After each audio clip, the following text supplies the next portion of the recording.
It all comes down to health. Keith Pompey, Philadelphia Inquirer. Sixers camp is open. That's the biggest question, right, Keith? Always around this team, the health entering the season. Is that to you the biggest obstacle, if you will, the biggest hurdle to make the playoffs? If they're healthy, is this a playoff team? That's me. I don't know if that's the biggest hurdle because, I mean, at the same time, you still have a rookie backcourt. Both of your top two ball handlers are going to be rookies. And as we know, even the best rookies in the world of all time struggled a little bit. I mean, struggled a little bit in their on their rookie season in regards to having ups and downs. So I don't think that it's one of those things where you can simply say, if this team is healthy, they're going to make the playoffs. I think that they have to learn how to play in the NBA. They have to learn how with the grind of an 82-game schedule, and then they're going to go up against guys who are grown men when they're used to playing, college and high school ball. So, that's going to be the thing, just to see how these two rookies mature. Keith, Joel admitted he doesn't think he's going to play 82 games. To you and the Sixers, I guess, what to them is an acceptable amount? Where do they want to see him play, do you think? You know what? It's kind of too early to say that just because, we got to wait and see, what the doctor says, and see if he is going to play in the first game like he wants to. I think that's one of those things where it's up in the air. And let's face it, they figure like, hey, he played 31 games, assuming if we could get him to play 60, 65, I'm just throwing those numbers out there. That's a whole lot better than what we had last year. Again, as you guys alluded to, and you had him in the open, it's one of those things where no one expects him to play 82 games this year. I mean, just because of his body and everything like that. But I mean, if they can get him to up 65, maybe 70 games, I think they'll be happy with that. Keith, Ben Simmons said that he's 100%. He's ready to go. How much did he learn, in your opinion, by sitting out last year, and how far do you think he has come? Of course, even though he hasn't played an NBA game yet. You know what? I think he learned a lot, but I also think that a lot of people say that, and I'm not just saying Ben Simmons and stuff like that, but they always say that. I sit back and I learn, but you really learn the most when you're out there on the floor. You learn from the mistakes you make. It's easy to say I look at somebody and I can see how they're guarding T.J. McConnell, but you have a completely different skill set, and they're going to defend you differently than they would a T.J. McConnell. So, I think it's great to say that, and everyone says things like that in the beginning of the season, but, he really wanted to play. Now, as far as, getting his body together, I'm talking about, I know he had the foot injury, but right now he looks a little bit more chiseled. He's older.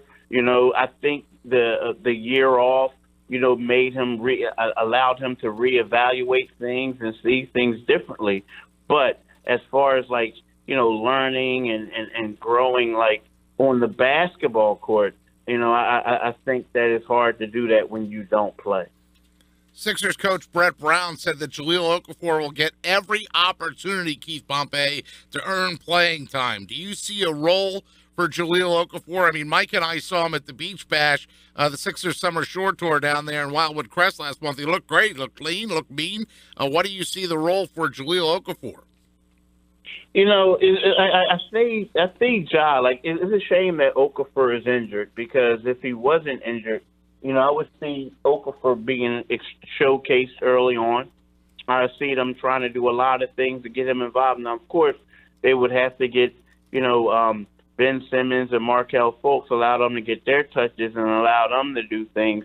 But I think that, Okafor would have been, let's just showcase him. Let's just let him have a great opportunity to do things. Right now it's kind of hard to say, okay, what kind of role is he going to have when, he's not even playing 5-on-5 yet? Ideally, they would like for him to be the backup 5, that way so you can trade him. But I honestly believe, like, moving forward, that the way that they want to run, the things that they want to do, they want their center to be a rim protector who can basically play well in transition, and that's not Jahlil Okafor's game. So if we see him playing a lot after he gets cleared to play, then basically that's telling me that they're just basically shopping him. Spending some time with Keith Pompey from the Inquirer, Sixers beat writer. Camp opens today. A lot of interesting veterans here. J.J. Bayless, Chris Humphries they brought in, Amir. I mean, they've got some interesting veterans to kind of mix in here. Do you see these guys, the veteran players, getting the time that maybe they want? With all these young players, sometimes, the veteran guys might be better options, but it's hard for them to get the minutes they really want. How do you see those veterans mixing in with this young team? I think that was something that they all knew coming in. They knew, some of them knew they would have roles. But, when you talk about making the playoffs, I think that you need those guys. You need those guys. Yeah, you're right. They need them. And then you look at it. Let's think about it.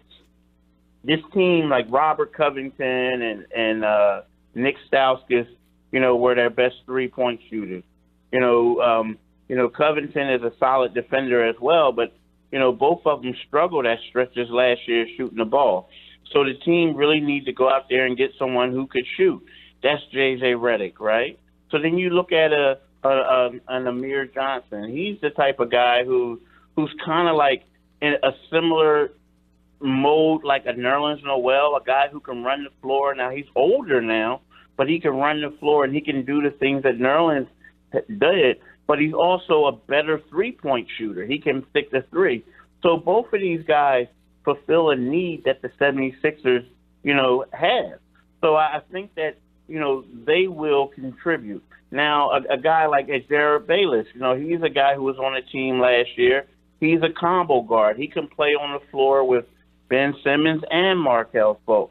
Humphries, if he makes this team, he would be more as like a utility role player. So it's kind of like outside of J.J. Redick and outside of Bayless to a point, these guys aren't going to be like handling the ball. They're not going to really run plays for them. So I think that they will help the team. And like you said, as we both said, if the Sixers really want to make the playoffs, you have to make a way to get them in the rotation. Hey, Keith, how about Fultz? How's he fitting in with this team, and what kind of a role do you see for him? Is he a starter right away, and are there any lingering effects from that ankle injury from the Summer League play? Nah, let's start with the ankle injury first. Like, it was funny because, when he went down, everybody was acting like, we were going to war with North Korea or something like that. Somebody was about to drop a bomb on him, the way everyone was acting. But, it's like the next day he was doing, dribbling drills, and everyone's like, oh, okay, he's safe. I think that he's been fine since, and actually he has been fine. In regards to a role, it's going to be more, he's going to be the starting two or three, because what the Sixers do is they flip-flop those two positions, whereas he's going to be on one wing, J.J. Redick's going to be on the other, and Ben Simmons is going to get out and go. So he'll fit in nicely. And then also when Ben Simmons is out of the game, he'll assume point guard duties. So he'll fit in nicely. He won't be, how typically where you have a first overall pick and the team like builds everything around him, he'll have the luxury of being like the third option where there's not a lot of pressure on him, and he'll fit in well. So I think that we'll see some good things from Markelle Fultz this year. Keith, we'll leave you with this. I guess it's a great thing that here we are a couple minutes into the conversation. We've talked about a lot of guys, but Dario's name hasn't come up. Where do they see him? Because obviously he's a big part of the team. Oh, he's a huge part of the team. And to the fact that I think that, unfortunately for Dario, that, he won't be in the starting lineup. But I also think that, fortunately for Dario, he won't be in the starting lineup, if it makes sense. Because I think now that they can run through Dario on that second unit. You know what I mean? I feel like, with a J.J. Redick, with a Joel Embiid, once he gets healthy, with a Markelle Fultz, like I think Dario would have to get in where he fits in, so to speak, on the first unit. But on the second unit, I can see him and Redick Bayless getting a lot of shots. Right. You know what I mean? So he don't have to share the ball as he much. doesn't have to share the ball. So, and, it may be an ego thing to him, but then at the end of the day, he could mess around averaging double digits coming off the bench. Keith Pompey, the Sixers open for business, of course, training camp, and you can listen to every Sixers game right here on 97.3 ESPN at Pompey on Sixers for the training camp coverage and all season long. Keith, thanks, pal. All right, thanks, fellas. Thanks for having me on.